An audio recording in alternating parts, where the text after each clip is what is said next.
It's all in the reflexes.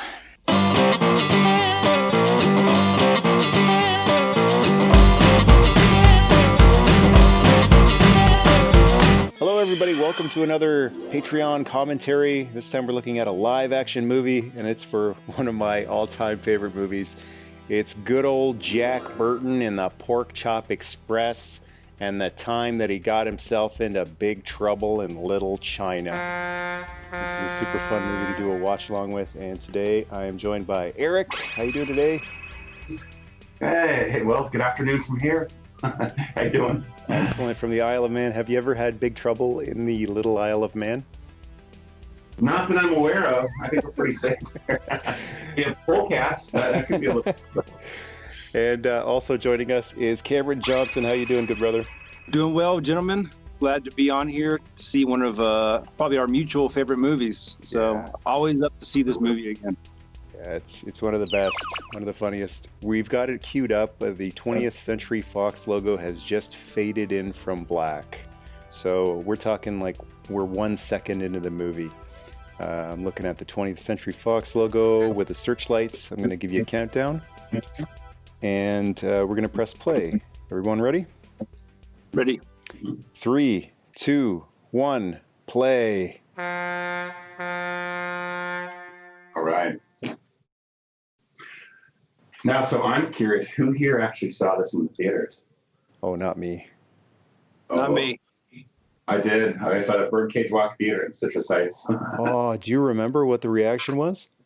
I do. We were like one of like 6 people in the theater. Oh, And I saw it after school with my sister when we went and saw this. so it bombed hard. I don't remember it doing very well, but I think it's one of those that's such a cult film. Yeah. You know, like so many people appreciate this film now. Yeah, this whole intro scene with Egg, I love how this looks like it's such a serious situation, and they ask him what he is. What do you do? Bus driver. And that's like the first thing that let me know this is going to be kind of a comedy. And then they ask him to specify tour bus, like not military or anything like that. But they added this later on to try to make Jack Burton not seem like such a complete moron. Mm-hmm. Really? So the first time I remember seeing this movie, the first couple times seeing it, this whole scene is telling me Jack is a hero. And I would watch the movie trying to figure out where exactly is the part where he's a hero, other than it's all in the reflexes. Yeah. It's I think this part was pretty important in my opinion, because it really just sets up the movie and it kind of creates some mystique, and you're wondering about things, like wondering about who Jack is.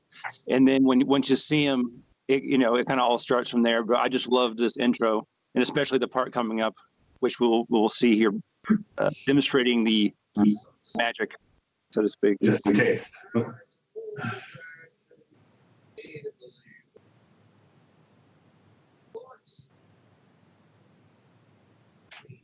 Because it's real.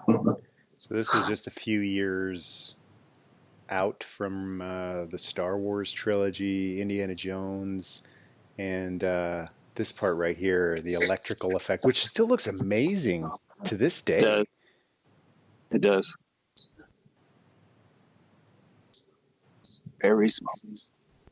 And I remember when I was young, that got my attention. Like, ooh, this is like the Emperor's Force Lightning. There's a Pork Chop Express with awesome music by John Carpenter himself. Yeah, I was going to mention that's kind of unusual for directors to do their own music. I mean, usually, as you know, it's something that directors are working with composers to kind of figure out the score. But I guess John Carpenter kind of knows what he wants, and he can also play or compose, and it just works for him. So I thought that was always pretty cool, especially with Halloween being so iconic. Probably his most famous soundtrack. Well, he was a musician first, if I recall right. Wasn't he? Didn't he do music before he was making films?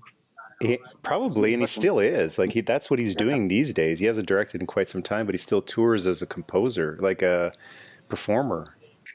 Huh. He strikes me as kind of one of the original kind of you always hate to say one-man show because there's always so many people involved in movies, but he did so much on his films. I think he's one of those directors that really you can look at his movies and say, okay, this is his vision. It's unpolluted, I guess, by external input. Yeah, very much like James Cameron. Just I'm doing everything. It wasn't this supposed to be a Western originally? Is that correct? Like it was supposed to take place in like the late 1800s or early 1900s? I hadn't heard that before. The only thing I'd ever heard about this movie was that his what he wanted to do is throw the typical action hero, the typical American action hero, into a kung fu movie. Yeah. It'd be interesting if it originally started as Western. I hadn't heard that. I may have read that on IMDb in like the trivia section years ago. Wouldn't matter. So many of these movies will evolve so much, as they're being done even.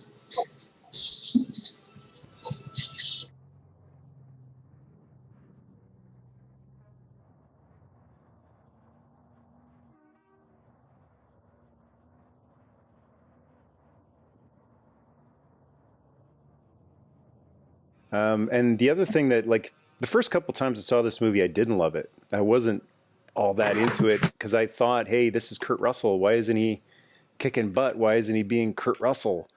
Right. And it was just within the last few years that I realized he's not the star. They've kind of played a joke on us. And Jack Burton isn't the star of this movie. He's the sidekick of his buddy. His buddy's the star of the movie. Jack is just like, he's the lovable doofus sidekick. He's loud and very charismatic, so he almost seems like he's the star. Yeah,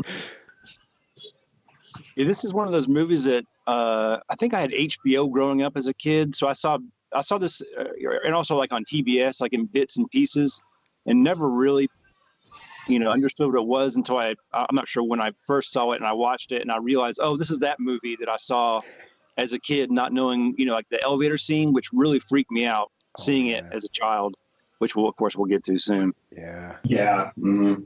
This, it's so important to know what you're getting into here because the advertising for it was just not on point. I mean, they advertised it as kind of a, like a fantasy sci-fi Indiana Jones type of thing, right? And it's not that. It's something more suited to the modern audiences. This is really a movie that was 30 years before its time. Oh yeah. It's all, so much of this movie is really the kind of the concept behind it, and the whole idea of this sort of mishmash of Eastern and Western, and you see that now, and you didn't see that then.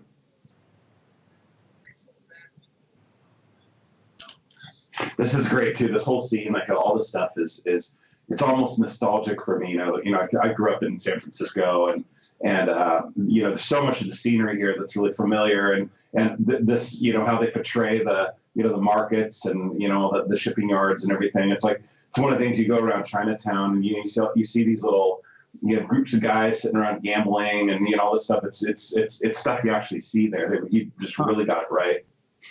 Do you think it's a coincidence he's wearing Indy's fedora? I never even thought about that. Because when I was young, I always associated this movie with Temple of Doom. It just felt kind of Temple of Doom to me. Yeah, it does have that sort of crazy, outlandish feel, like larger than life in parts, and very odd in parts too. I mean, yeah. I can totally see that. Here's the bottle cutting scene, which you think, like, this guy's out of his mind. You can't cut a bottle. It turns out he can. It's just he's a little distracted at the moment. See, I always wondered about the scene because I was trying to figure out, is he actually just trying to knock him out, or is he playing a trick? Is it just another big scam, or That's a great point. Yeah. He's trying to knock Jack out, but it's all in the reflexes. Yeah. That's the one thing he has, his reflexes. And that's a cool little foreshadowing right there. Like, yeah. As much of a blowhard as this guy appears, he's got crackerjack timing. Yeah, I guess that I never thought about that. That moment kind of foreshadows sort of the end of the movie. It really does. That one moment. Catching the You nail. know? And to add to the Western feel, he's got the saddle, right? The saddlebags Yeah. across the shoulder. It's a nice touch. So when I picked up the Sideshow Jack Burton, I had to get him one of the like a duster and saddlebags off of one of the Redmond Good, the Bad, and the Ugly figures. It just doesn't look right without the saddlebags on them.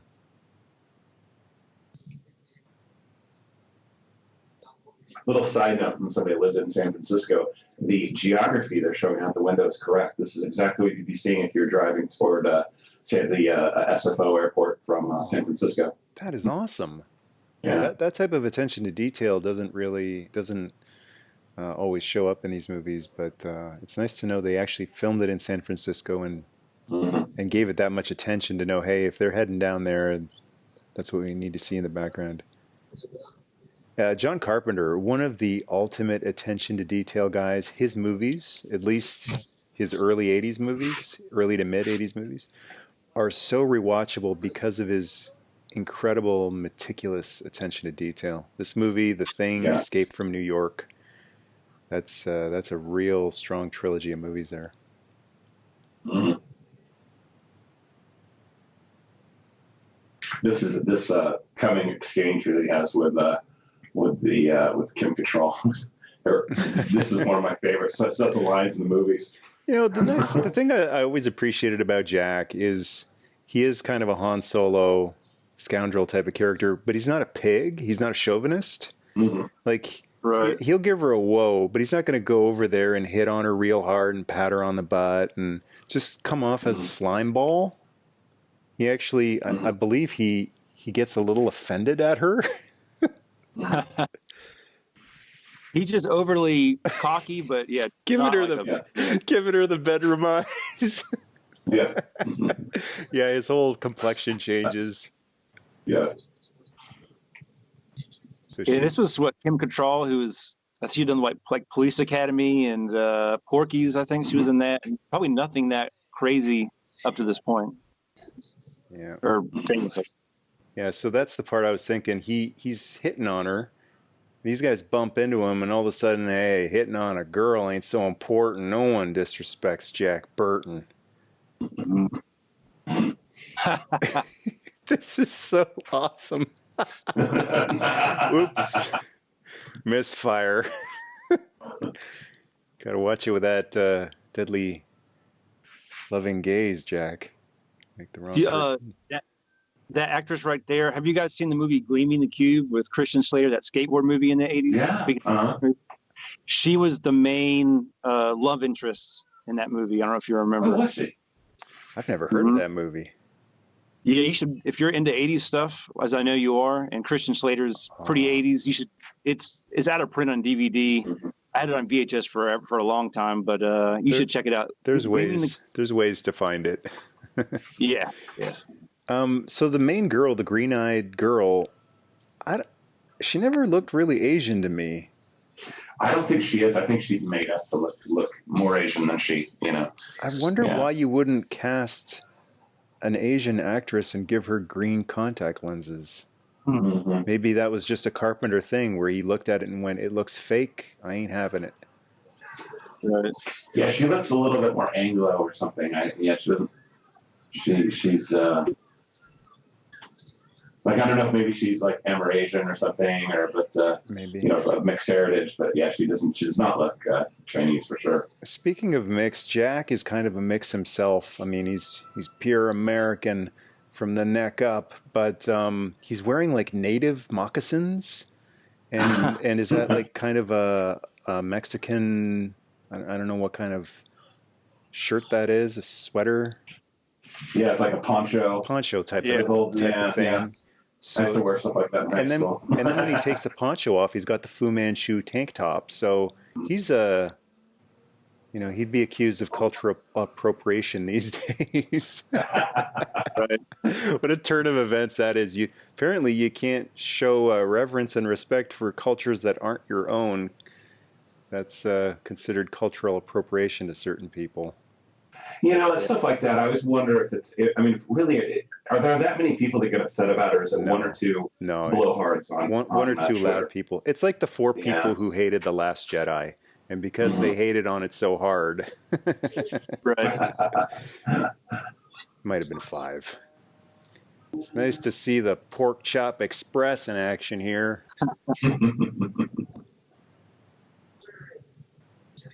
He's such a stand-up guy. I just love that he's like, I'm in. I'm gonna help you. Yeah, just unquestionable, loyalty to his friends. That's strong. Yeah. There's Egg, bus driver. Egg Wiggins. I've walked that street many, many times. Really? That's that's cool. That's really cool. Beautiful cinematography in this movie. It's nice that in the middle of a fun action adventure movie, you get to see a little bit of San Francisco. Mm-hmm.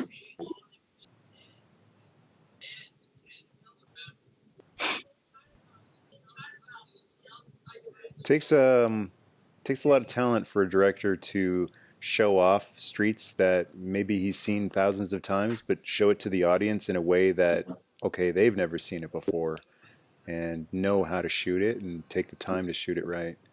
Mm-hmm. This is how Egg met Jack Burton, the hero. You leave him alone, almost ran him off the road. I wonder if he ever realized that was him in retrospect, Probably. He may not have realized that. Oh, that's true. This whole scene up here, this is so good. It's like a different world. Uh-huh. Like once they cross to this part, it's obviously a different set, but it's like a different world. Pulling a tractor trailer through the alleyway. Yeah. That's another skill that Jack has. He is an excellent truck driver. There's a scene right here. I think what is that, a dog she's cooking? Oh no, it's a duck. I think duck. It's a duck. Oh, it's a duck. Okay, I'll pass the dog as a kid. I'm always like, oh my god, that's that's terrible. Yeah. Okay. But there are so many weird moments in this movie. Like it's you'd expect something like that. And there's Dave. What's amazing is he passed away not even all that long ago. I don't know how old he was when he passed away, but he was old in this movie. Yeah, he was old here. I think it was only about like 5 or 6 years ago that he died. Oh. He was in that episode of Seinfeld, of course, with the Chinese restaurant, one of my all-time favorites. Yeah, he was in one of my favorite movies of all time, Blade Runner. He was. Right. Yeah. Mm-hmm. The synthetic eyeball on the shoulder. Yeah.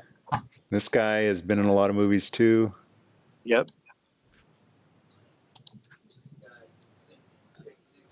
Poor Jack has to just sit there in the truck and watch this war unfold. Talk about fish out of water. And I love how vividly they show the two different sides. It's like a gang war, and they've got the colors, and they've got the, it's like it really looks like, very obviously two opposing kind of guys. And they're just walking around this big truck. Jack's got his knife. One's got I love that. Just don't make a sound. Machine gun. Weren't expecting that. Yeah. Revolvers adding to the Western feel with the crisscrossing gun belts. And the Tommy gun, of all things. Yeah, it's just, the whole movie is weird. A Tommy gun in the mid-'80s. I think that's what it's aged so well and gotten that cult status, is it always pulls these like left turns on you. Every time you think you know what's going on, something else happens. It's it's not an 86 movie. Yeah, it's a mesh of everything, of 30s movies, 40s, 50s, 60s. I guess back in the 80s, homage movies weren't really that big a thing, like nostalgia movies, but like this was a nostalgia movie. Yeah.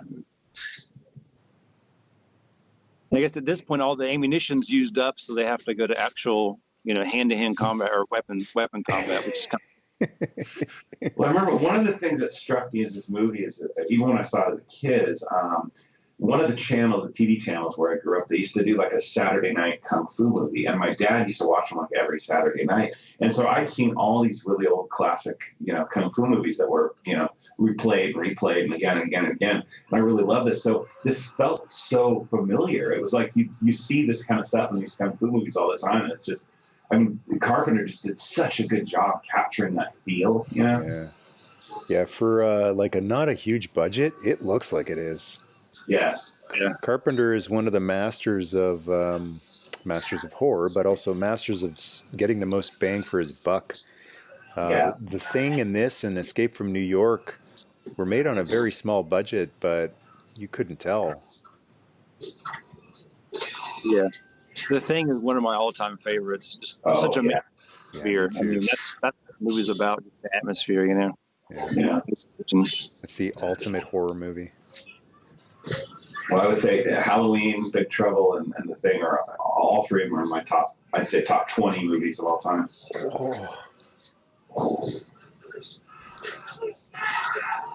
That guy too, I forget his name. He appears all over the place too. I think he was in Die Hard, right? Yeah, he was. Yeah. Crunch Bar. Yeah. So with a lot of kung fu fights, sometimes, like especially when a North American company tries to make one, the impact isn't enough. It can look cheesy. To get around that, they're really going at each other and including shots like that arm getting broken the wrong way. Just to show you, like, this is some major impact and injuries being sustained here. It looks brutal. It looks like a real street fight. Oh, I love this part. Oh, this visual is just insane when the three storms come down.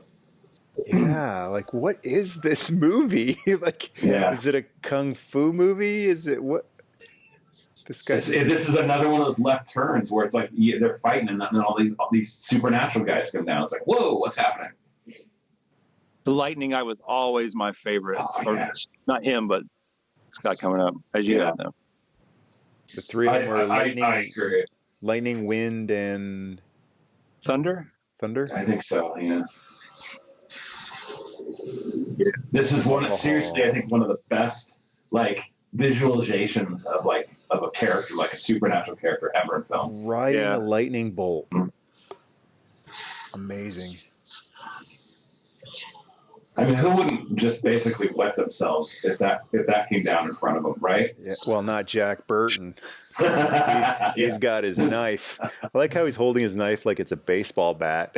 He's acting like it's bigger than it is. I don't know if you guys know this, but apparently this movie was a huge influence on the Mortal Kombat franchise. Oh, for sure. Like, they got the raiding character, of course, from sort of a mix of these guys, the Storms, and then Shang Tsung was David Lopan, pretty much. Very, very cool. Yeah, I always thought that. When I saw Mortal Kombat, first thing I thought was, it's the guy from Big Trouble. Yeah. Well, the whole feeling, especially the original one. Yeah, for sure. So he honks to warn the gods of thunder, lightning, and wind.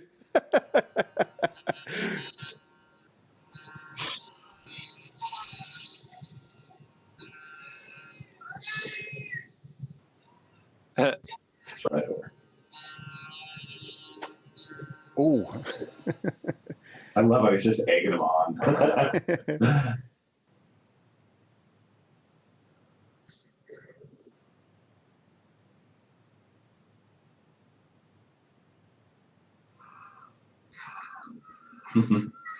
He's a reasonable man, but he's just seen some very unreasonable things. Yeah. Carpenter loves that effect of that glowing eyes with the lens flare. He uses that in so many films, like The Fog. You really see that, and I haven't seen The Fog. I haven't, but I need to watch that. Is that a good one? That's a great film. That was filmed in Bodega Bay in was it Bodega Bay or Point Reyes? One of the two in California. That looks like home to me too.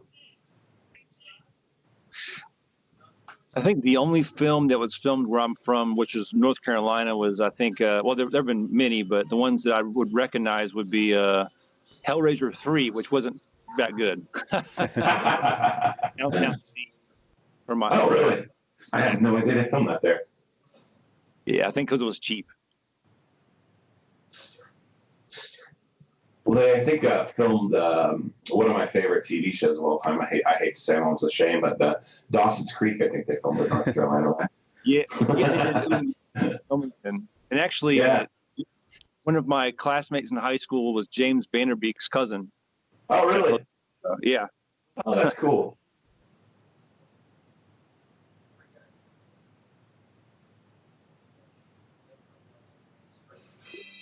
Jack is kind of the audience. He's the what the hell is going on guy. He is, isn't he? Yeah, he is really, I guess, the what you call audience surrogate. Yeah. And here's the iconic shirt's first appearance, or the iconic tank top. Yeah, the Fu Manchu. He's quite a sight. With the mullet just tops off the look. He's got the, I mean, basically the chap sort of look to his jeans and And then he's wearing a kimono now. Yeah, the robe. It almost looks like he's wearing eyeliner in some of these shots. I guess that's just the way his eyes look, especially when he's trying to squint. Yeah. And then we know he's going to have the lipstick on later on. So he's not afraid to look silly. He's comfortable enough in his masculinity. Well, I love too how he's sorry. No, I was gonna say I like he's kind of ranting about all the stuff he saw, which it kind of the movie down to earth, because we're saying the same thing that you said, audience surrogate, like these guys flying around, and nobody else is acting surprised, but he's like, what's going on? This is ridiculous. So that's kind of cool. Yeah. It's another day at the office for them, and he's like, this is the silliest thing I've ever seen. I love when he's talking to these guys too, and he's talking about the insurance company in Sacramento that he pays money to. That's another shout out. I lived in Sacramento as a kid as well. Between San Francisco and up to Sacramento after that, and so it's always, whenever I see this movie, I always just feel like it's full of nods to like where I used to live. It's great. Oh, I never noticed that. His shirt, his tank top's hanging up, getting dried. It's a good detail. That's good. Yeah. Interesting right there. That's great. Yeah, these little carpenter things, like, well, his shirt's wet. It got wet. Mm-hmm. Sort of like Stanley Kubrick, where everything's kind of intentional. There's nothing's there by accident. Yeah, really. I mean, he didn't do Kubrick style movies, but Carpenter, I would put him on the same level as, intelligence of Kubrick. And I don't know. I prefer Carpenter over Kubrick, just also knowing that he was able to get the job done a lot more quickly and efficiently than Stanley Kubrick. Without torturing his talent. You hear those stories of 80 takes or whatever the record was, and it's like, I've been on a set. I've seen how it goes down, and there's no reason why you need to do more than, 40 is getting ridiculous. Mm-hmm. If you didn't get it, you didn't get it. You're not going to get lucky on the 130th try. Yeah. Or you can do the Lucas approach of combining about 6 different takes to one sterile take. Good Lord. There's a shirt. Yeah. And the pants. It's still wet. He says everything like it's a big deal. The shirt's still wet over here. He's using chopsticks.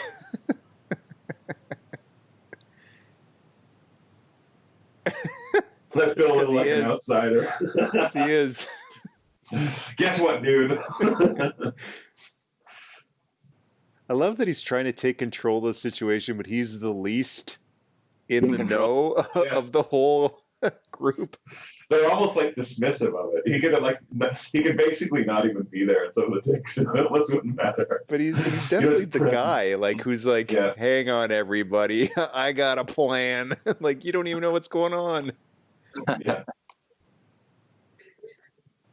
Oh, is this the part with the telephone repairman disguise? So. Or is it the nerd disguise? The nerd disguise, which is the nerd disguise is right out of used. Yeah, it is the used cars. Remember used cars? Yeah. He's basically his character from Used Cars here. I haven't seen that one. It's pretty good. I had never Yeah. seen it before. I checked it out this past year. I think it's Robert Zemeckis, before he did all of his other big movies like Forrest Gump, Mhm. Back to the Future. But it's it's interesting just for seeing a raw, unpolished Zemeckis and Kurt Russell in it. Huh. Yeah. Have you guys seen that movie Bone Tomahawk? I think that's what it's called. It was like about 4 or 5 years ago. No, It was sort of I've like heard of it. I haven't seen it yet. it's like a sci-fi-ish western. I mean, it's very. It's more of a western-ish or like that time period, but has a little bit of a sci-fi element. It's pretty good. I I haven't seen recommend that. Who's in it? Kurt Russell. And Oh, it's yeah. Oh, really? yeah, it's one of his later movies. Well, I have to say, sort of, if you want to talk about like guilty pleasure movies, I will put my hand on my heart and say I enjoy Soldier. I Oh, I love that love movie. it. I Yeah. love it. It's the exception that proves the rule that that director is not good. Yeah. He's not made a lot of good movies, but Soldier blew me away. I put that right in the same vein as like Terminator and Aliens. It's Mhm. just Yeah. such a good 80s style sci-fi movie. Yeah, that's exactly how I always felt about it. Just felt like a good sort of kickback movie to me. Did you know it's in the same I mean Hmm. they say now it's in the same universe as Blade Runner. Yeah, yeah. They It's mentioned pretty weird. Tannhauser Gate in the film. Yeah, I need to Not see that one. not and not there's supposedly you could see a spinner in the background in like some of the junk piles, but it's kind of hard to make out. Oh, that's cool.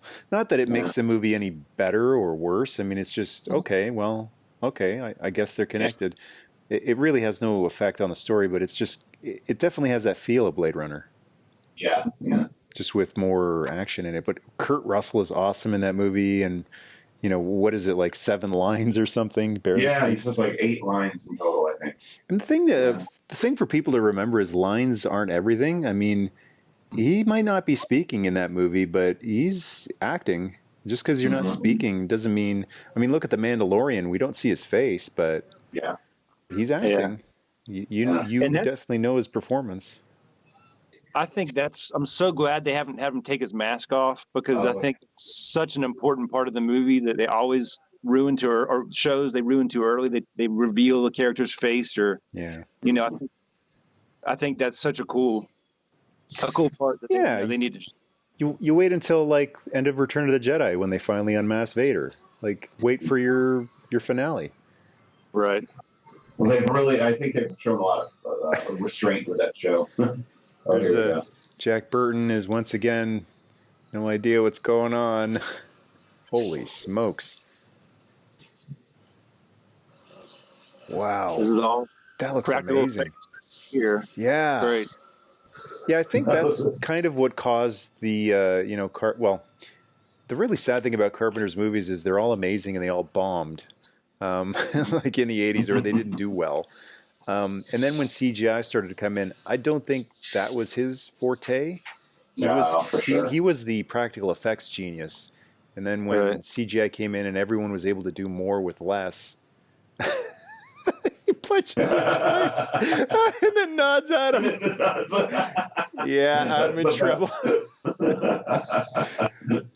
But it seems like when the playing field got, I don't know, not leveled up, but like when more people were able to do what he was doing easier and quicker and cheaper, it just kind of seemed like when he was kind of put out to pasture. Hmm.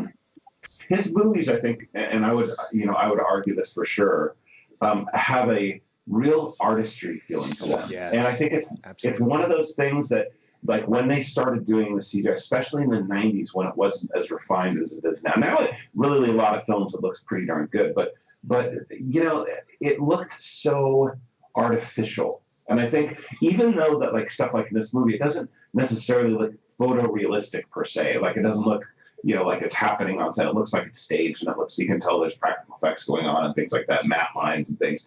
But it's got this feeling. It's almost an impressionistic quality that it's implying this level of detail that's there and this sort of this stuff, and it doesn't just look glossy and rubbery and fake like CG did. Yeah, I absolutely agree. And he is an artist. And Eric, you can certainly appreciate this. If you're an artist in one field, then you're going to be an artist in a number of different fields. It's just sometimes people who maybe just do painting never try anything else. But Carpenter, great visual effects artist, great painter, musician. He did the music too. Like he's just artistic in everything that he does. Right. So all of the effects shots we've seen in this movie, like the cinematography is fantastic, but you don't really dwell on it because it's so kinetic and funny. But I've noticed all of the CGI, or not CGI, the like special effects shots, like the lightning and stuff like that. It's flawless. Like nothing looks like, ooh, that's bad green screening or bad blue screening or bad matting or keying. They he was meticulous with it, and he put in the extra time, or got people to put in the extra time so that if you went frame by frame, you wouldn't be able to find a problem. Right. And the Thing is definitely like that too. I mean, there's shots in the Thing that are 2 or 3 frames long, which took, dozens of hours or hundreds of hours to make a mask or an effect. But that's just the wink. That's just his commitment to excellence. They would call it obsessive compulsive disorder today. Commitment to excellence. The Thing to me is still kind of the gold standard for practical special effects, or even just special effects in general. I mean, it's just so creative. That movie is just unbelievable. Here's his telephone repairman. The telephone repairman disguise is a denim jacket and a phone.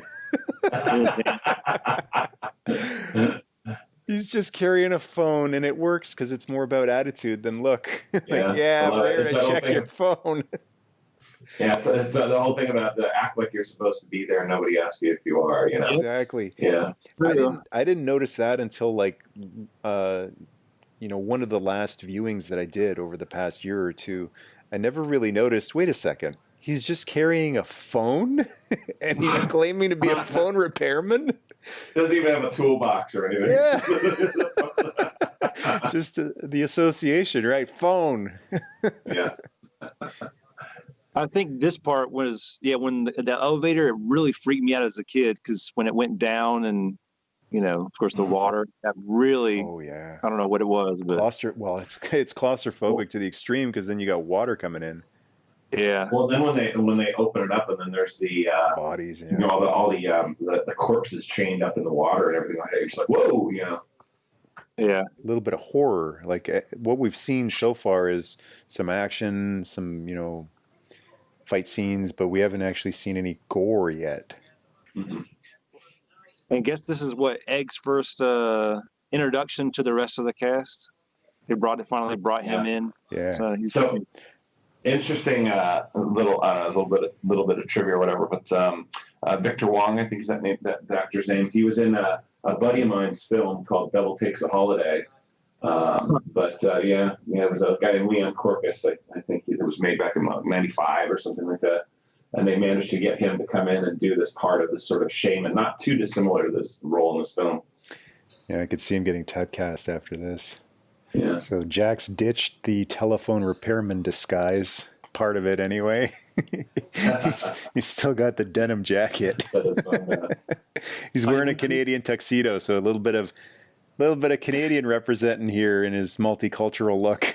Would you get in that elevator? How gross it is! It just looks like a torture chamber. Oh my god! Well, Jack's the type of guy who will, he'll jump in first and then go, "What is this place?"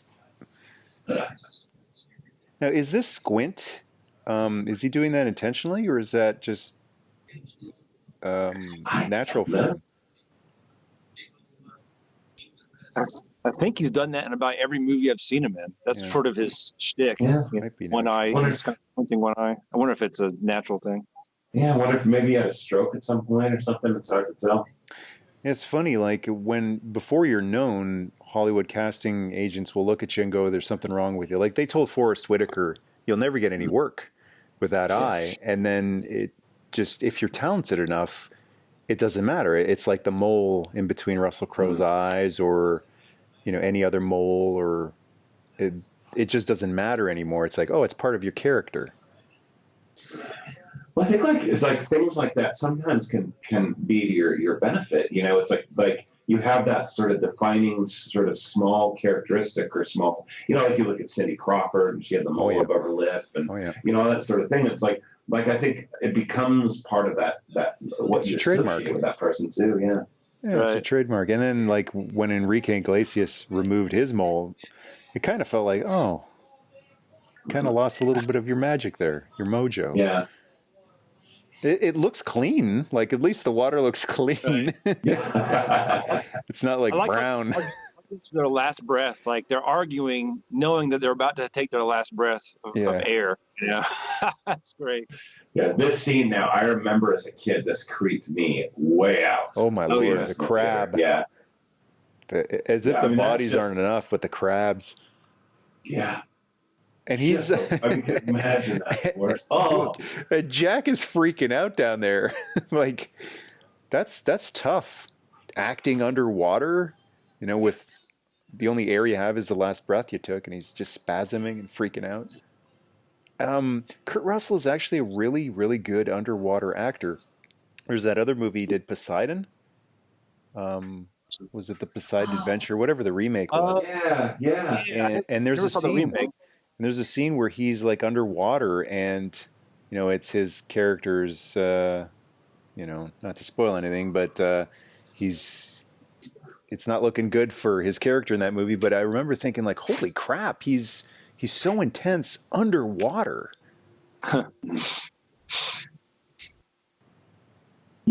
Looking at this movie too, they got so much out of these sets and what they did. I mean, even they don't really even have that many of these statues there. These are probably, I don't know, but probably molded or styrofoam statues or whatever. But the way he's placed everything, the way he's broken these shots up, and it looks huge. It's not. It's not even very deep, but he did such a good job filming all this stuff. It's like the last scene where they're being tortured, and there's like the metal bars and the fire going on the back in the smoky room, so you get the light streaming in. It's just really, really well done. It's design. Yeah. So many little touches I love, like both Jack and Wang, both lean forward at the same time, synchronized. That's intentional. I'm sure that's not. You guys are in sync. You're partners. You're the heroes. And what great makeup for David Lopan. And then, of course, they make him kind of comical here, which is perfect. It fits the whole thing. Yeah, he looks ancient. I don't get this at all. Yeah, the fact that he's bickering. Well, he just totally doesn't take him seriously in any way, shape, or form. He doesn't understand that there's any sort of magic going on. He just sees this old guy. Yeah. His reaction's classic. And his name is David Lopan, but Jack just calls him Dave. Are you crazy? Is that your problem? Dave. On a first name basis. He just totally brings this whole movie down to earth, because he reacts to everybody as if he'd talk to anybody, and no matter if they're like any sort of fantastical or anything. It's just perfect. You know what Jack kind of is? That's a good point. He's kind of like, in the real world, an old timer looking around at all the stupid, silly, like, fads and trends. Like, that's what Jack is. Jack's the old man. Like, this is ridiculous. Shouting at the sky. Yeah. Yeah, he's just the guy who's like from a different era. I love this line. Yeah. Is that your problem? And you have to think about once in a while what this movie is. If Jack Burton wasn't in it, the movie itself would not really change all that much, but you would lose so much. It would just be a straight up standard. There'd be nothing special about it all. Yeah, I mean, there's been thousands of movies, like movies exactly like this, like bad B movie, kung fu, fantasy movies. And Jack is, you're so right. He's the one thing that sets this one apart from all the thousands of other ones.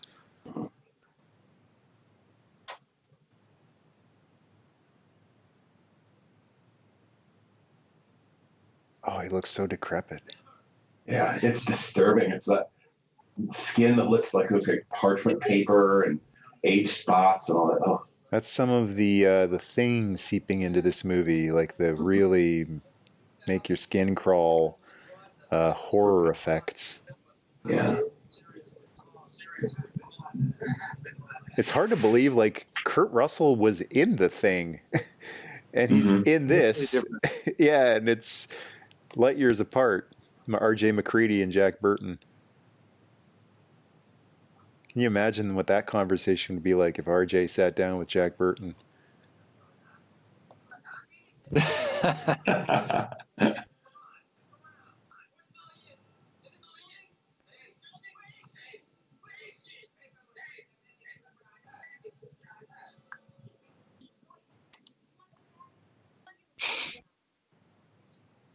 I like her delivery. She's very kind of 40s or 50s, you know, a reporter type of Lois Lane.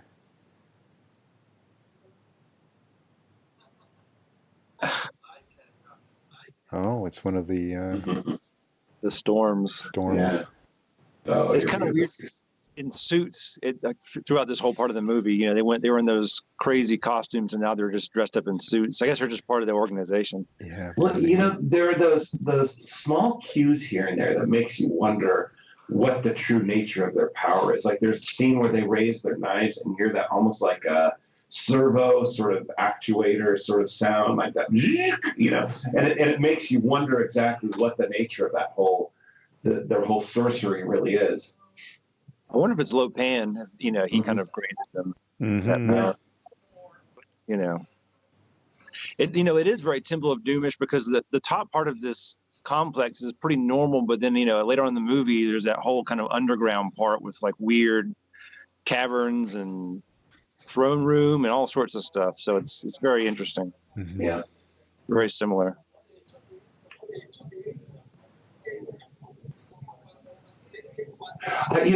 This kind of movie too. It's a lot of movies nowadays are so drawn out, and they take their times perhaps in some of the wrong places. But you look at this movie, and it really is pretty brisk. You look Oh at the yeah. pacing and how it moves, and there's never a dull scene, and every scene means something. It's like there's so many films. Nowadays where they'll be loaded with this exposition that doesn't really need to be there, and it's refreshing to watch a movie like this sometimes, where it just feels like there's something happening every scene. Yeah. It's got a great pace. It's very kinetic, but it's not too. It's not like rushed. Mm-hmm. There's no shaky cam. There's no. Yeah. I don't understand what's going on. Because Carpenter, he pulls back a bit. He's. Mm-hmm. I think with his style of filmmaking, it's always now. Wait a second. Like he's always walking in the audience's shoes and going, Mm-hmm. "What's Grandma gonna say if I've got the Right. camera right in Jack's, in his nose and shaking the camera and like." Grandma won't be able to follow this, or little Timmy. So that's why he is just. Everyone's always moving, but the camera is pretty chill. Mm-hmm. And I guess this was before it was sort of. I mean, obviously, as we know now, like movies, I guess the shots are way shorter than they were back, 70s, especially 70s and 80s. The shot length is a lot longer, which I prefer, after watching movies nowadays, because you can actually kind of comprehend, like you're saying, what's going on before we're off to another shot. I think it helps you get to know people and get attached to them better when the shots linger on them longer. I call it letting the actor act. And when a shot is never longer than 2 seconds, you never get to see an actor actually change, perform. That's why I think reaction videos are such a hit on YouTube, because people just get to watch a person uninterrupted going through a range of emotions. Because they don't get to do that very often in a movie, because they've got a producer or whoever barking down at them saying, too long, too boring, speed it up. Yeah. Unless you're Terrence Malick.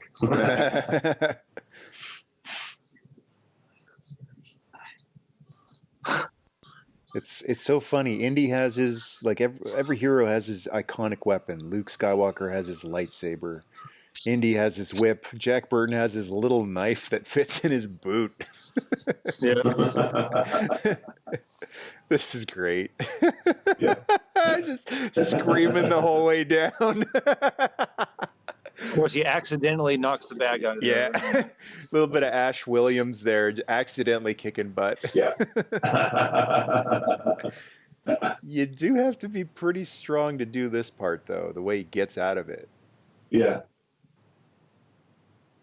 That takes some strength. Holy smokes. And crackerjack timing. It's all in the reflexes. I think that's another thing that really helped Kurt, especially in this movie, is his history as an athlete. He played pro ball, and I didn't know that. yeah. Well, Well, actually, I don't know if it was Major League or maybe the minors. Lifelong ball fan. I think his dad was a ball player too. I think he may have done a documentary about his dad and just baseball recently. But it helps not just with physical, like strength stuff, but also coordination. Yeah. Well, you can really see it's one of those things, going back to even some of the videos you've done, Michael, with the, the keeping yourself physically active. You can really see a difference between people who have stopped moving, going, as they advance into adulthood and eventually an elderly age. The people that have stopped moving versus the people that have kept going and kept themselves relatively fit and moving, over to be, whatever, dancing or sports or whatever, that really makes a big difference. Absolutely. Mm-hmm. I just Googled Kurt Russell, and he played minor ball until an injury ended his career, and his father was Bing Russell, also a minor league ball player. Oh, that's amazing. I'd never heard that. Yep. There goes the green-eyed, not quite Asian girl. That fingernail is always creepy to me. That pinky nail, pinky? it grows. Oh, Ugh. it's so gross.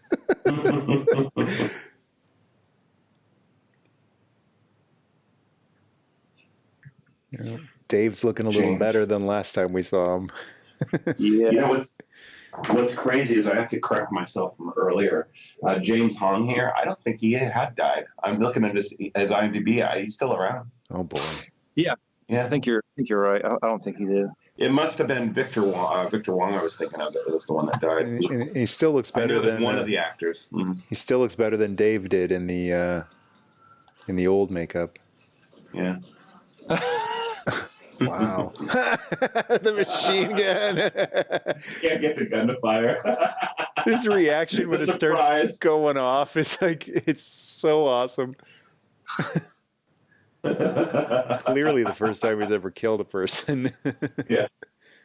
So with my wife actually just walked by, and I tried to show her this movie, and she did not get it at all. Have you guys had similar experiences? Well, my wife, yeah, it's about the same. She didn't get it at first, but once you get through the whole movie and then you watch it a second time, you know what you're in for, because it's misleading. Like if you watch even the first 10 minutes of this movie, it's misleading. It's not like the trailer tricked you. The first 10 minutes of the movie tricks you. Right. But it was very similar to Army of Darkness. I made her watch that, and she said, "Why are we watching this? This looks stupid. This guy is the biggest idiot. Why are we watching this?" And when we were done, she was like, "Yeah, I really like that." And occasionally she'll be like, "When are we watching Army of Darkness or Evil Dead, Ash versus Evil Dead?" So much like a fungus, Ash and Jack Burton grow on you. I love the touch of the ladies of the guards here and Yeah, nice touch. They get their asses kicked. A little bit of social justice even back then.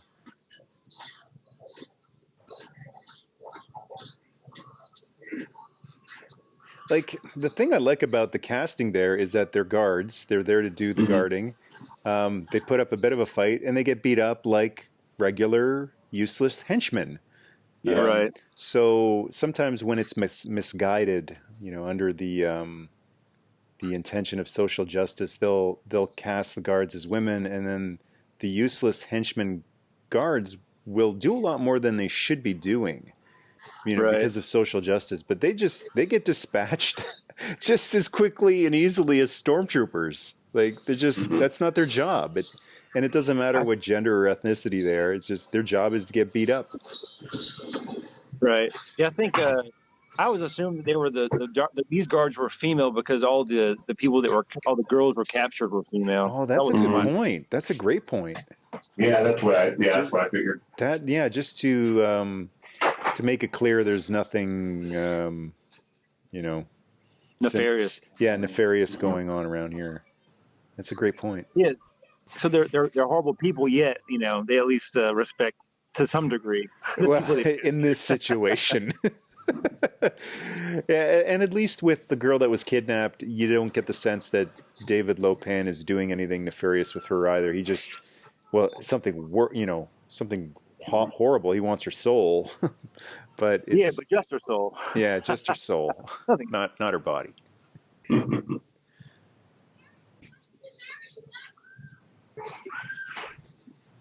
This always, I don't know why, it kind of reminds me of the Goonies.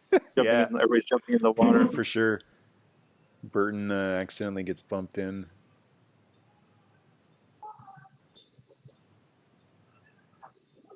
I really do appreciate those. Once you get the moving shots, then they cut to a still shot, so you get reoriented if you've just been disoriented. Right. Like she needs to pick people up. And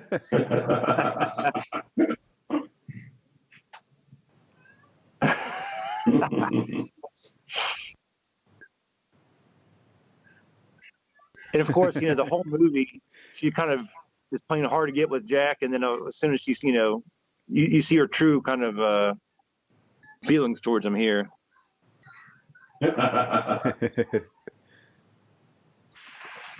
Humanizes her a little bit instead of just being a, uptight, impersonal. Yeah. Sorry, I'm just happy to be alive. It's nothing personal. They get wet a lot in this movie. I've just noticed. It's that's an interesting line. Okay, now he's putting the moves on her, but before it's like you smack a big wet one on a girl and then go nothing personal.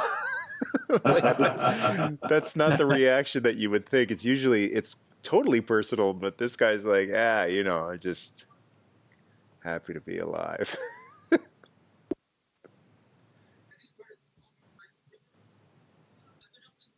This is another scene, I think, where Jack takes control, even though he's one of the least capable people. Yeah, least qualified. Right. He's just a born leader. He has the desire, but not the ability.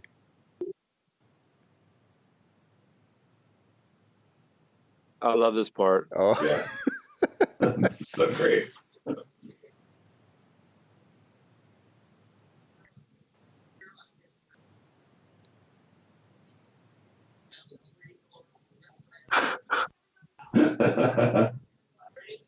Follow the leader.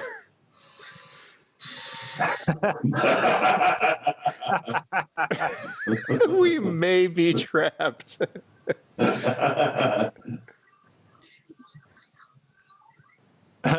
Another quick little moment where they show you Jack is a hero. They only saw me. That self-sacrificing in a pinch. I mean, that he's not rehearsing that. It's just second nature to him. He's a selfless guy, despite how big his mouth is.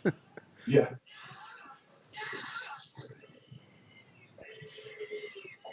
And his friend is clearly the hero. Oh, yeah. This is where it starts to become apparent who the star of the movie is and who's the sidekick. The knife. How many times has he drawn that thing out of his boot? And this time, I guess because it was wet, it slipped out. Ha!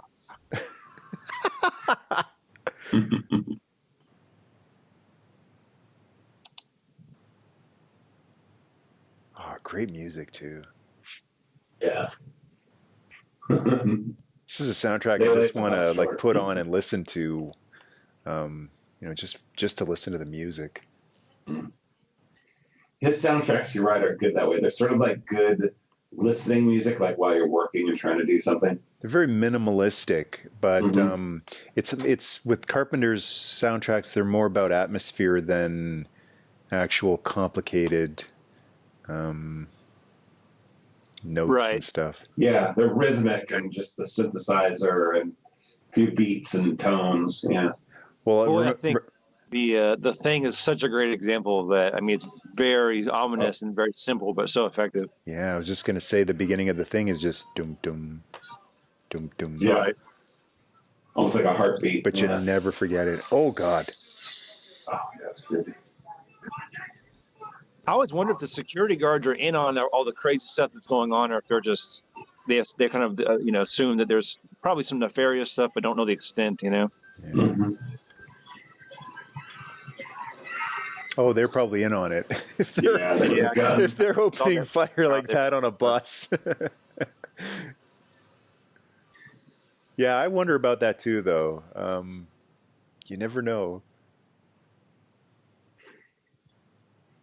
A little piece of glass on his shoulder.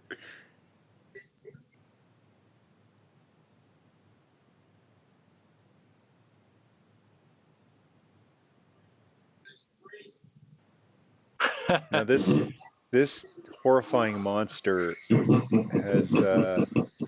has completely changed in my eyes now from being this hideous beast to something actually pretty funny. Thanks Yeah. to the There's comic a book, cartoonish. the comic book that picks up right when the movie stops, because the movie ends with this thing hitching a ride on Jack's truck, right? And you think, Right. oh, this is not good, but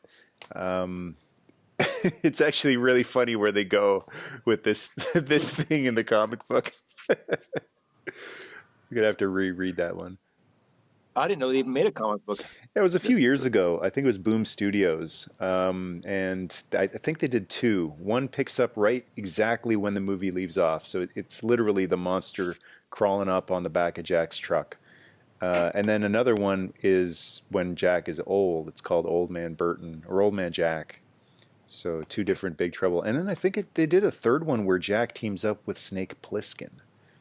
So it's What? Jack Burton and Snake That's Plissken. fine. I guess they had the rights for both movies and they just did a team up. I haven't read that one, but it's an interesting idea. Guess who's going to be doing most of the talking in that conversation? I like that David Lopan is basically like Jack. He's the other a-hole in the movie. It's very annoying.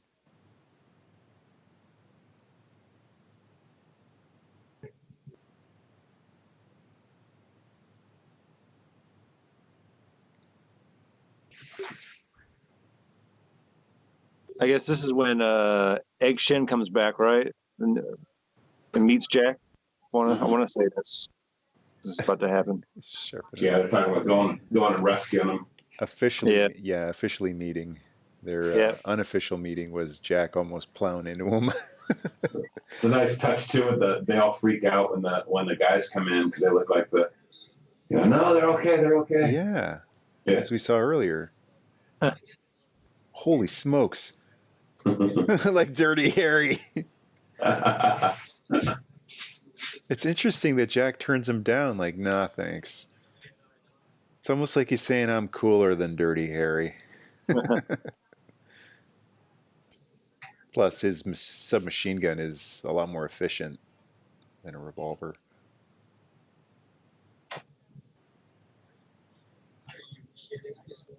There it is. I want my truck back. He says that's why he's doing this, but we all know he's good. Yeah, he's got to save the girl, but it's a great line though. I hope that if that second Big Trouble movie ever gets made, well, I'm going to be hoping a lot of things. If it gets made, I hope that Kurt's in it, and I hope that that's his motivator in the second movie. Like, no matter what the thing that needs to be done, I just want my truck back. He wants his pork chop express back again.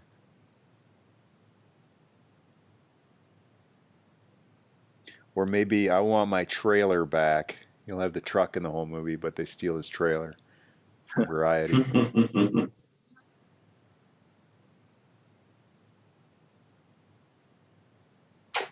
So this girl that David has kidnapped is very special with her green eyes. She's a one of a kind. And this other girl, Gracie, she'll do like she has green eyes and she'll just do. Yeah, it's funny because his whole big thing about how rare it is that a Chinese girl has green eyes, and then just because she happens to have green eyes, it's like, okay, what's the gateway? Is the gateway you just need green eyes? Is it? Yeah. What was the big deal about the first one? Yeah. Maybe Grace is just the bonus, kind of the cherry on top. Yeah. The green eye thing. Who knows? The backup. Yeah, maybe you need the first one in order to start the ceremony, and then you can add as many. It's like a BOGO. Was one gonna be sacrificed, and was he gonna be married to the other one or something? Yeah, that's it. I think that might have been. He's gonna have his cake and eat it too. Right. But I always wondered, like, why do they make the first one so special, and then Gracie just happens to have green eyes? Yeah. Does anyone else reminded of a Ghostbusters headquarters? It does. Yeah, I think it is. Almost looks like it is, yeah. That might be the Hook and Ladder 8 from Ghostbusters. 2 years after Ghostbusters, this movie was filmed, I think. Was this 85 or 80? What year was this 80, one? 86. 86, I think. Oh, okay. Yeah, you've got the fire pole. Mm-hmm.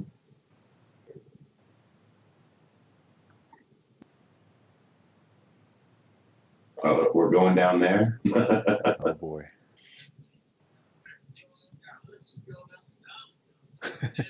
Egg is kind of like Yoda. He's got those curt responses. Yeah. I have spoken. Yeah, exactly.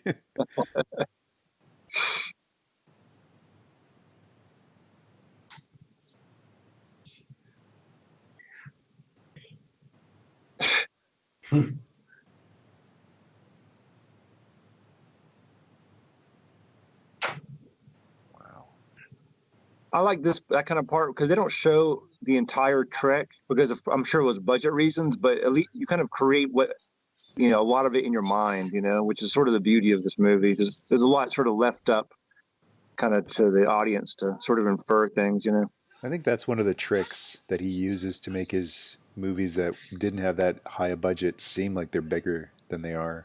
Because he's got it's almost like, wow, this guy has the audacity to cut these big, expensive scenes. And it's not that he had the audacity to cut them. He didn't have the budget to shoot them. But it's like, I'll cut them because they're not important. I think that actress is wearing contacts, actually. Gracie. Yeah, she definitely is. Her Kim Cattrall's eyes are like brown. Those don't seem realistic either now in high def.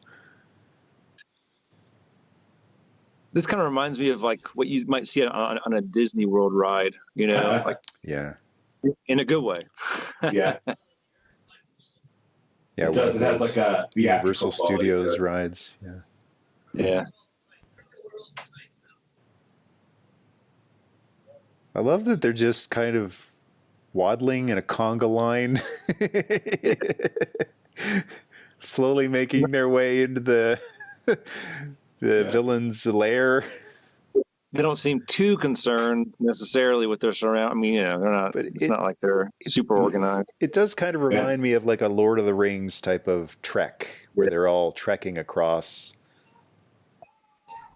towards the big magical villain. I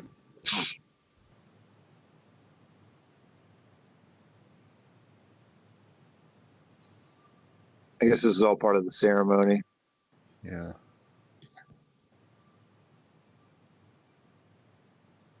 This guy's cool. Yeah. In a way, I wish we kind of had seen more of them, like in this movie. But I think, in a way, it's cool not to see them, as much because it creates a little bit more mystery about these guys. Yeah, it's Like, the they're not the movie. it's the Boba Fett effect. Like, who is this guy? He's so cool. Whereas, like, I think by the end of the movie, as much as we love Jack, we've seen enough.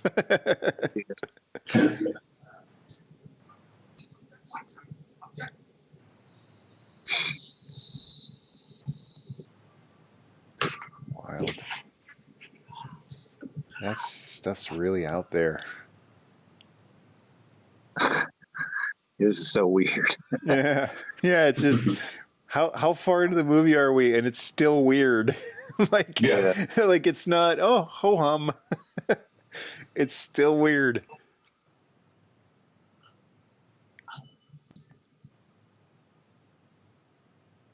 Like even the detail of the blades lighting up, Mm-hmm. just extra weirdness. I'll marry them both.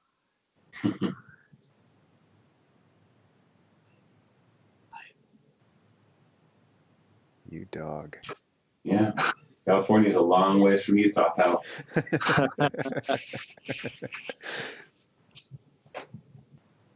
Why are they going so slow? Oh, that's why. Being careful. This next scene up here is fantastic. I'm sure you guys all remember. Oh, yeah. Yeah, yeah.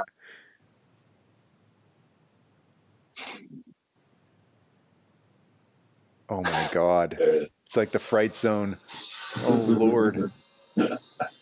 Oh, it ate one of them. What? What?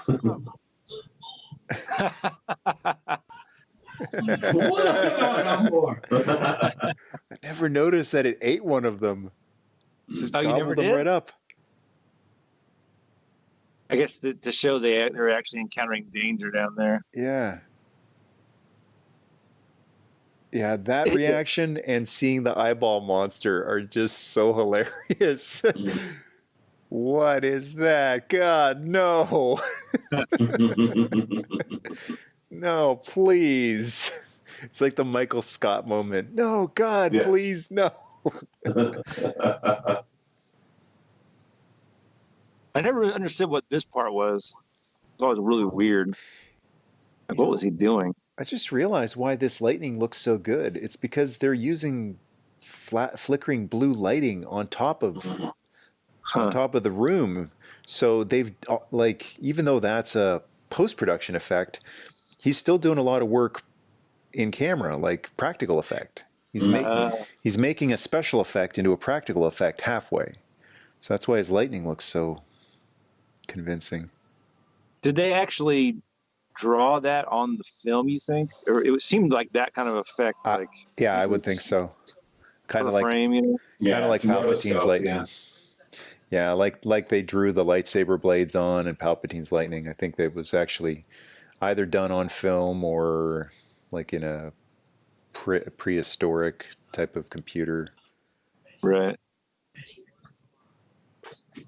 But the other thing about this movie's special effects shots are, in some older movies, I just recently saw The Black Hole, and you can really tell any effect shots there. Like, if there's a green screen shot, it's blurry. The whole shot is blurry because of the passes they had to do in order to get the film out with the effect on it. But this movie, every shot, even the effect shots, are pristine, high def.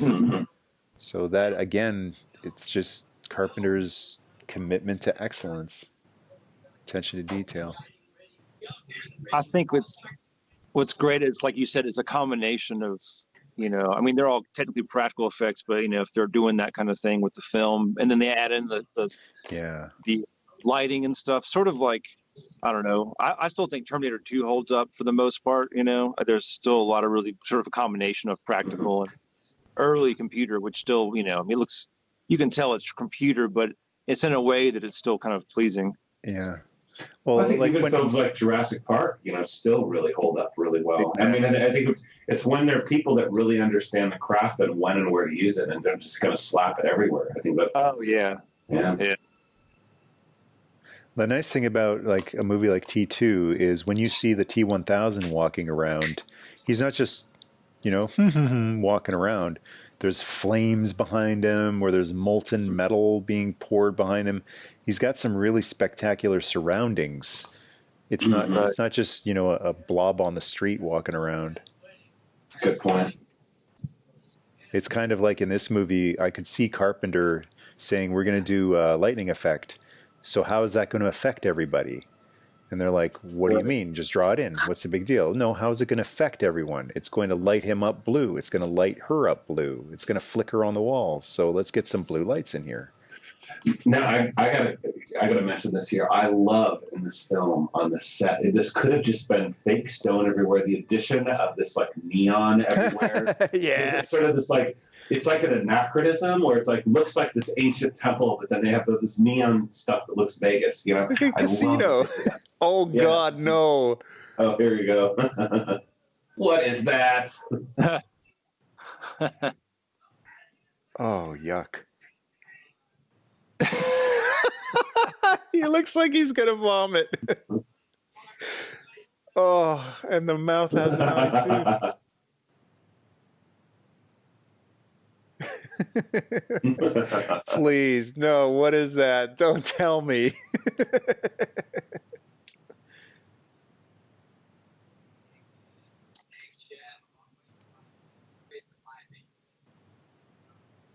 But it really looks good. I mean, you look at that. Okay, you can kind of see the matte lines and the shadow isn't quite right and all that sort of stuff. But I mean, it still looks darn good. It's you know, crisp. that's a what, puppet stop motion maybe, something like that. Yeah, and it's crisp. There's no like, I'm looking for like film noise and. And you still, when it goes away, you can see the shadow underneath the floor, which is practical. So, I mean, that's great. He shoots it. You never know until you try.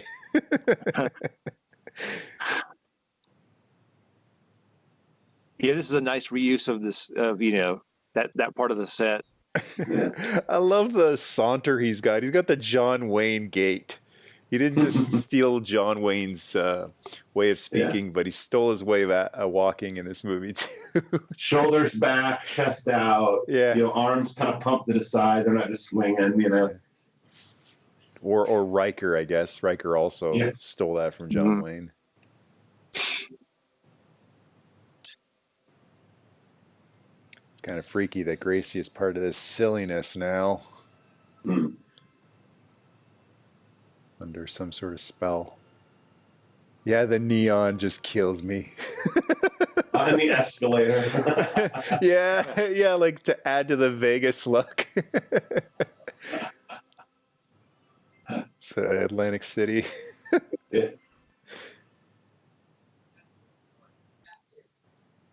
I like this part.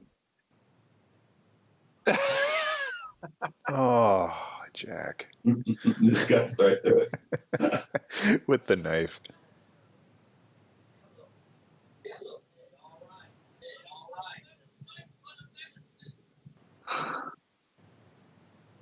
The potion. It's all right, I took something. I think this is that 5-hour energy stuff. Might be. I've never even tried that before, so I can't even tell you what that does. I'm almost afraid. I would imagine it's like an espresso. It's just I used to down them all the time when I was at uni and had to pull all-nighters. It's basically vitamins and caffeine. 6 demon bag.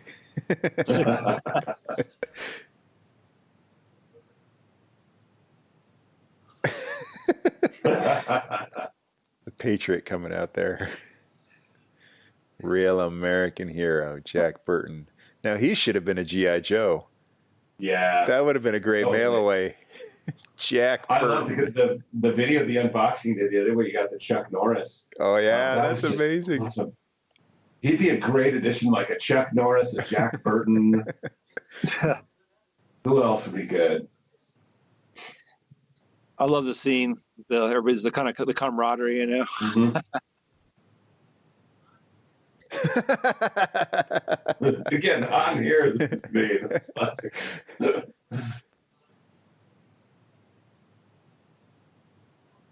Yeah, I'd love to see Rambo as a Joe, although that might be, you know, I don't know how that would work as an 80s cartoon, although it was an 80s cartoon. Yeah. Eric and I went through one of them. Oh, God, those are good. We got to do another one of those soon. Yeah.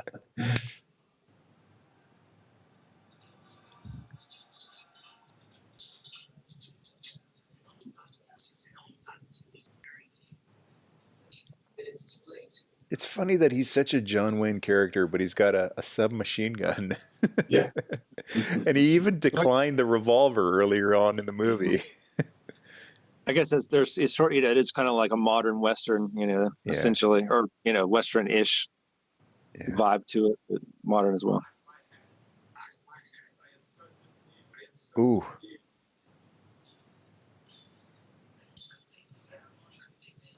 That's a great point.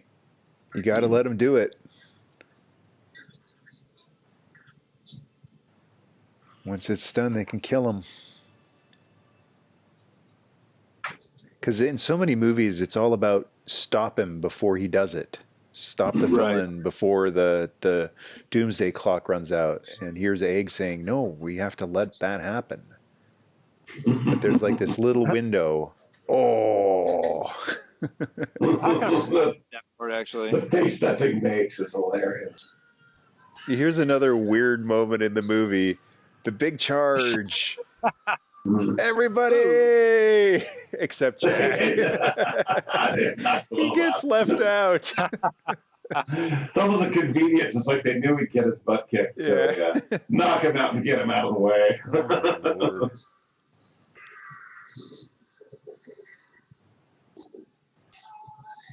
I like their little hand sign they do after they beat somebody up. They'll kind of flash sign to each other. Yeah, There was that at the there end. was a place I worked where we used to use that hand sign at each other. We do that across the room or something like that. We should do Just that for on kicks. the round tables. I love it. I love it. It's almost it's a good thing that Jack was knocked out there for a little bit, so that we weren't cutting from the great karate kicks and swordplay to Jack Burton throwing fists. Right. Wow. This is why I call him the star of the movie, because this is his Luke Skywalker moment where it's clear to me he's the main guy. Yeah, he's really obviously skilled and taking these guys on. Mm-hmm. I mean, I guess you could say there's the hand signal. Hey, I like that. You could, say it's kind of a Kato thing where Kato had the spectacular moves. Oh my! Shatters the gun. Yeah. This whole sequence is so amazing. So quick, but easy to follow. Yeah. Oh, the camera work, I love it. The rack focus. One character is looking at what another character is doing. It makes everything flow, makes it connected. You don't you don't get that in too many movies. Everyone's doing their own thing, but in this movie, they're all looking at each other and following what each other are doing. Yeah. Right. I think as a kid, I was really frustrated that Jack didn't really kind of get into the action, because I wanted him to be a typical action hero. But now, of course, as an adult, I totally understand the character. I was the same way. I was the exact same way. Like, what the heck? Now he can't move because his knife is stuck in the guy. But yeah, as an adult, I see this is all for the best. Right. This is so cool. Very similar to a Star Wars movie. You've got these two pairing up. You've got Egg, like the two sorcerers pairing off. And then Jack is just keeping himself busy. I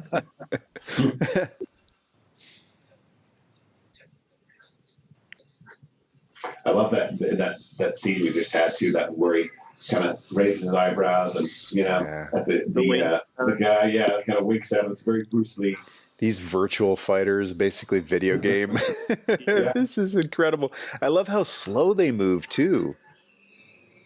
Like, I would just assume they'd be moving super fast, but I love that they move slow, which makes them seem more powerful. Oh, so cool. It's like Rock'em Sock'em Samurai. Yeah.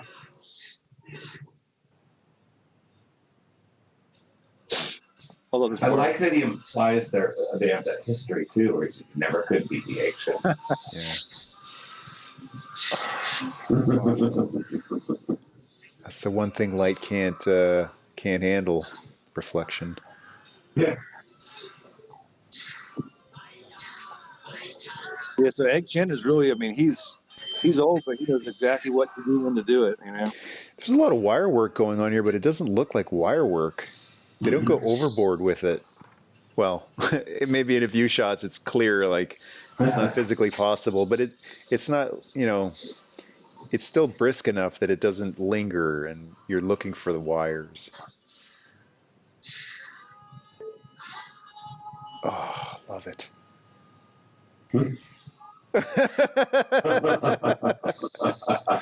the death cry into an actual death cry. Yeah.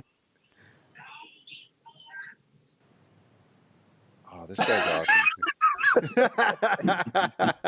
The knife. He's so jumpy.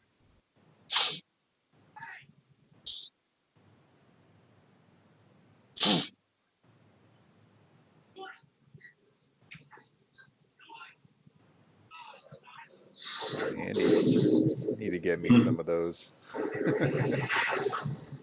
6 demon bag. Love how he's Oh no.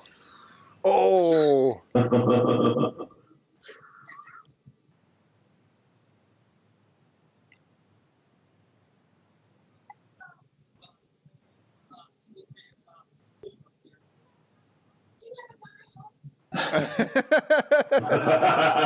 Same thing. I took something.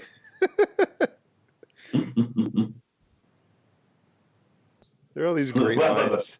Why are you dressed like that? There are all these great lines that I wish I could work into my everyday life. Like when you're doing something that someone doubts you can do, just saying, "Don't worry, I took something."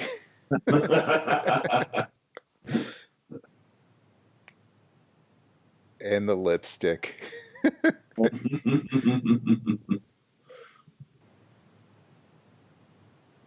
So that, I guess that was Kurt's insistence that he have lipstick for his big moment. Does your Hot Toys version of him have an alternate head with the lipstick? No. Oh God! No, I'll have to customize him.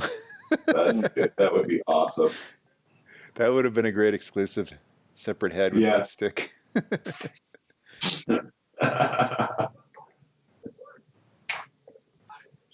Yeah, the fact that he goes up against the big evil demon, centuries old, and he's got lipstick, and he's still not impressed.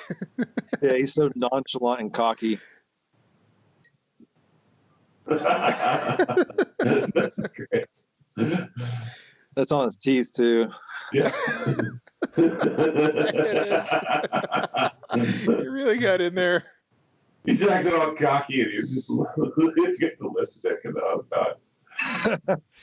Nobody seems to care. That's the funny thing too. They're not like that. This is one of my favorite inspirational Jack quotes. What the hell?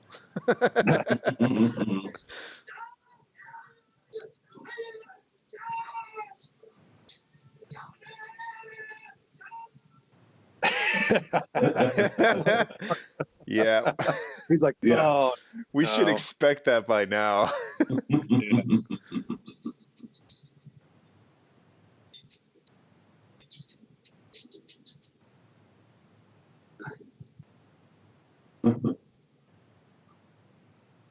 Oh, spectacular. And this is interesting because it's like one of the few films that where the main villain dies before some of the other kind of henchmen, That's a good point. Usually, so it's kind of cool. Yeah, that's true. I guess those were all ceramic. Yeah. That's a one-take shot. It's all on the reflexes.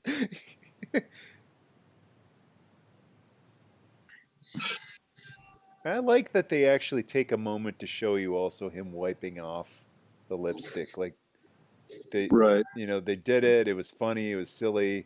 And she's like, "Get that off now." Like, so instead of, well, he did it off screen, I could see Carpenter going, "What are you, crazy? Like, we've been looking at him with lipstick for 5 minutes. We have to Yeah. show him wiping it off."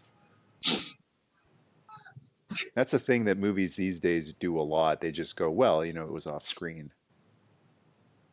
I'll have to send you guys a picture of. I'll post it up on the Patreon. Of my one of the pictures I have on my wall is this very scene. It's a still from the scene. Cool. Oh, when he gets the crazy. Yeah. Oh no! No, it's before them, but yeah. Oh, This God. is awesome. I don't think he's gonna stop. Oh. Is it me or does he look like a Garbage Pail Kid here in a second? Yeah, he does. He does. That right? So he just exploded out of anger. Yeah. That's one down. Or two, actually. It's only one left, right? One storm. Yeah. Yeah, this guy, Lightning. Lightning.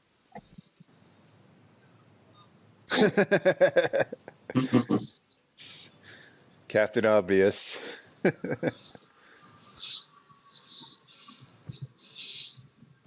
See, again with the flashing lights. Yeah. The sparks and That's why it everything. looks so The good. sparks are obviously real, So, or practical, I should say.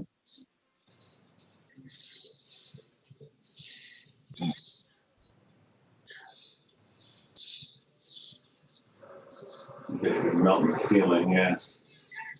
He's so mad, I guess.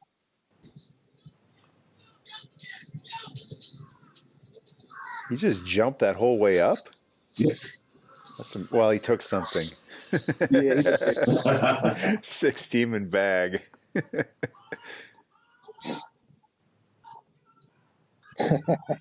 It wasn't easy.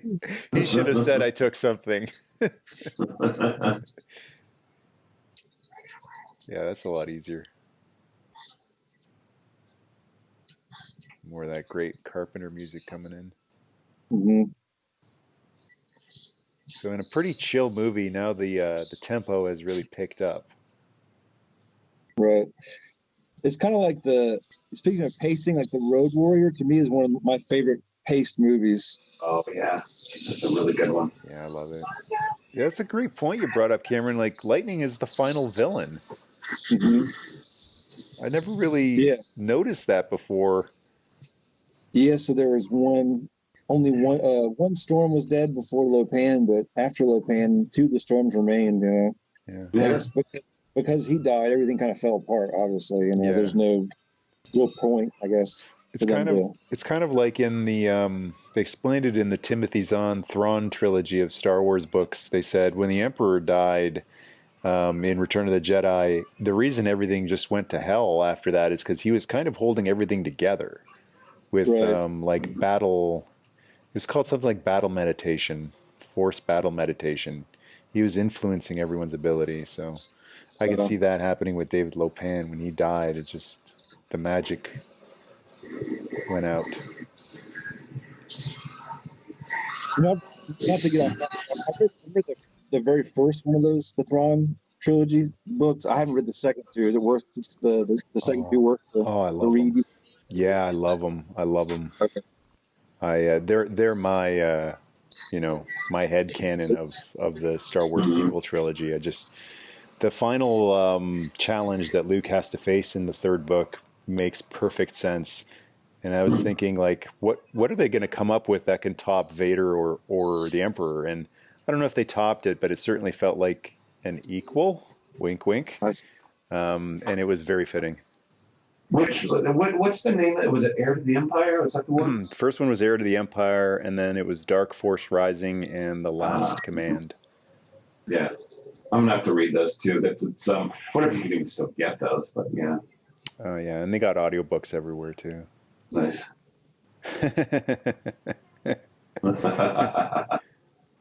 I love how she's smiling, just like, oh, that's what it's all about. So there's one scene cut out here that's on the Blu-ray. It's a deleted scene. Jack sees those punks from early on in the movie, and he hits them with the truck. And drives him into the water, and he says something like, "I feel better now." Cute scene, but not needed. And in a movie that's the pacing is so important, definitely one that had to get cut.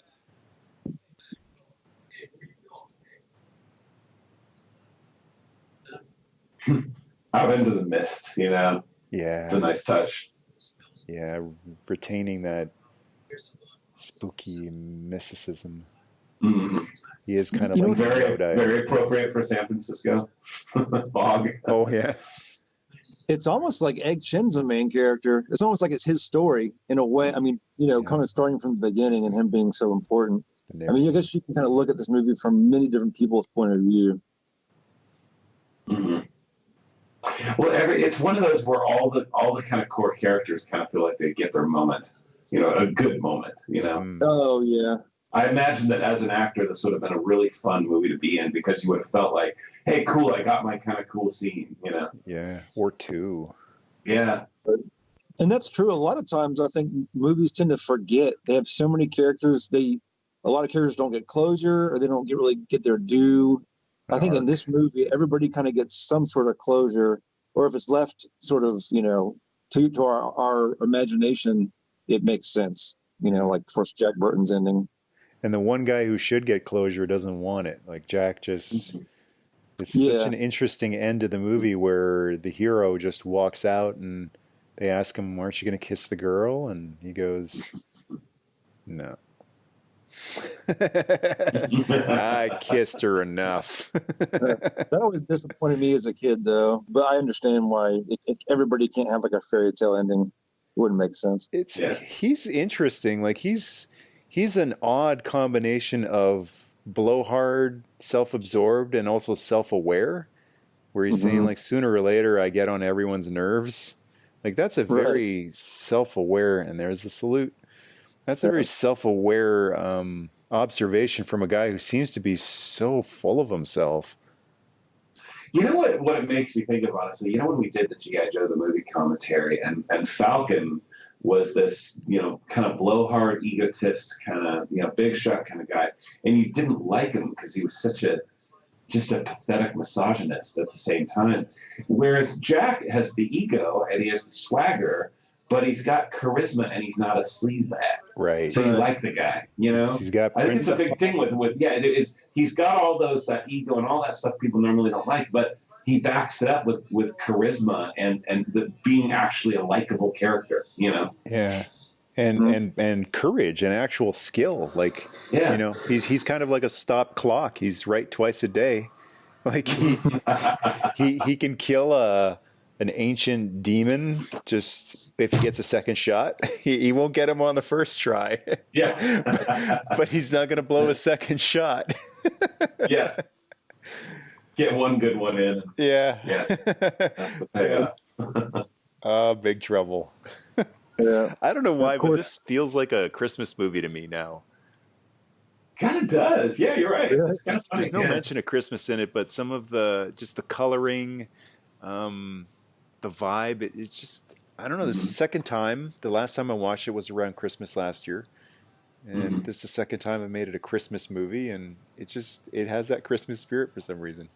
Yeah, I'll turn this on a lot. Like, when I'm doing art and stuff like that, a lot of times I'll turn on movies in the background while I'm working. This is one of those that I go to quite frequently because there's so many of those good lines you can kind of just listen to it. Right. Oh, yeah. Yeah. I love those videos on YouTube that are just Jack Burton quote fests. Jack Burton's best quotes. Well, for me, like, this is along the lines of movies like Fletch from the 80s. Fletch is another one of my I'd say top 5 movies. And Fletch is one of those where it's filled with so many good one-liners in the whole movie. Kind of like this, and it's one of those endlessly quotable films. I think, like, if I was going to talk about like most quotable films, especially from the 80s, Big Trouble's certainly way up there. Like Fletch, Ghostbusters, those kind of movies where there's so many good lines in them. This is really, I don't think I've ever really made that connection before, but this is right in the same line as Ghostbusters. Mm-hmm. It's funny and creepy. And you're putting kind of like normal-ish people in extraordinary situations, and there are people that are like Egon is more in, he knows about the ghosts and understands, and like the Bill Murray's character is a lot more kind of the straight guy. Like Yeah. just tell me in English, not Yeah, am I in jeopardy? Yeah. Well, it's like there's the straight shooter, and then there's the guy that knows what's going on, and the guy that doesn't understand what's going on, and the guy that really doesn't care what's going on. Yeah. They're all kind of fill those little gaps. I love that Ghostbusters, once it gets to a certain point and Venkman goes from being the guy who doesn't know what's going on and wants things just given to him in layman's terms, eventually Venkman finds out what's going on. And so they give you another guy like Venkman was with Zedmore, with Winston. Yeah. And now he's like halfway through the movie. Oh, right. Okay, guys, what's going on? I'm like, all right, let's fill you in. Well, one of my favorite lines in Ghostbusters is the scene where they're interviewing him, and he says, I'll believe anything you tell me if there's a paycheck in it. Yeah. Luckily, in Big Trouble, Jack is just such an idiot. He never clues in. So right to the very end of the movie, he's like, what's going on? right. That's great. Yeah, it's that like wonderful sort of ignorance that he's got, and it's like he just so doesn't care about it. He just fluffs off whatever. What are you kidding? I don't. I just want my truck. I don't have time for this. I have a delivery tomorrow morning. He doesn't really have things in perspective. Yeah. So I guess this movie took place in what, like 24 hours too? It was it's probably like seemed to be a relatively short period of time all this occurred. Yeah, it's true. Yeah, I never really thought about that. It doesn't ever show them go to bed or anything. There's a little bit of downtime there after they escaped in the bus and they were trying to figure out how to save Gracie. That was really the only time jump that stopped it from being real time. But yeah, very quick story. Yeah, it's good. And I like that. And even the movie itself, I mean, gosh, running time was an hour and 45 minutes or so. It moved. There was never really a sense of those like scenes that go nowhere. It's like even when they're sitting and talking, they're giving you valuable backstory about either Lopan or stuff that's going on about like how things work or this and that. You just never get that sense of like, come on, let's get over it. But let's get over with it. It always is moving. Yeah, the exposition never bores me because it's weird. It's just all weird. It's too weird to be boring. Yeah. That's true. I guess that's a good rule in Hollywood. It's better to be weird than boring. Yeah. Right. Excellent. Yeah. So it does kind of raise the question.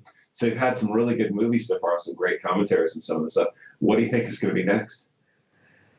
Well, I don't know. What do you guys? Do you guys have any ideas?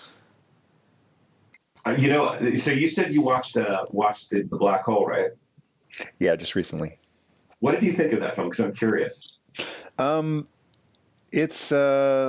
It's definitely a movie of its time. It's like the pacing is. Let's see, 2 compliments for every criticism. I loved seeing Ernest Borgnine. The effects were incredible for the time. Very atmospheric, awesome atmosphere. Just really, the pacing is really slow. So it kind of felt almost like 2001 type of thing. Like like waiting quite a while for it to really get out of the blocks, and it never really does. But I do love that Vincent droid. It's so cool, especially now that I have one. Cool. Like he's adorable. He's total R2 type of droid character. Very cute. And I love how he's all sort of like kind of British and scholarly. Like he's pulling all these crazy quotes, and all these stuff. Proper.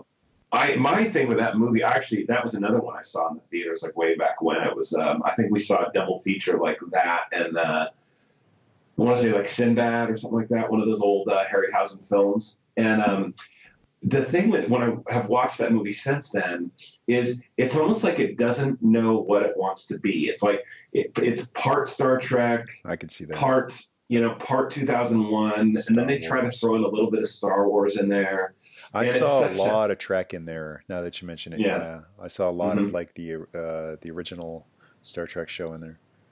Yeah, and it's even the cast, the actors were all great, but it wasn't like they were, Harrison Ford and Carrie Fisher and Mark Hamill. These were mostly probably older people, what, in their late 30s and 40s, not older. Ortonine was in his 50s probably by that point. Yeah. So I mean, it wasn't like they were all 20-year-olds running around. Yeah, that's another. They were seasoned explorers. Didn't have a youthful exuberance to it. Not exactly. So it was just such a strange film, but that final film, that final scene in the black hole with the robot Maximilian, where you can see Max von Sydow's character and like the eyes inside the helmet, they're like in hell. Yeah. It's like that creeped me out so bad when I was a kid. It was like that scene underwater here with the corpses and the chains and all that stuff. It was just one of those things where it just kind of gets you right where it, right in the right spots to just scare the crap out of you. So. Yeah, for sure. What about you, Cameron? What movies would you be interested in doing the commentary for? I mean, there's a lot of great movies. I guess it might be good to do something. I don't know, maybe something in a different genre. Like this is kind of action comedy. I don't know if more serious movies would be better, or maybe have like a theme, maybe Christmas-ish or holiday-ish kind of. Or maybe horror. I'm not sure. I'd have to think about that, but I'm up for anything. Yeah, Scrooge. I'd be interested in doing the other Carpenter masterpiece, The Thing. Oh yeah, I'll be 100%. That might be interesting. That's the grossest movie I've ever seen. Oh yeah. And it's a good movie to watch with some buds too, just to sit there and go, oh no, oh God, please no, don't tell me. Yeah. It's weird. Like that movie, both these movies have a lot of weird stuff where, like I would think that would be more like what an alien would be, just totally adaptable, totally like we just can't comprehend it. Not just like a green, like a big eyes and a green body, or not green body, but like a gray body. So I think, and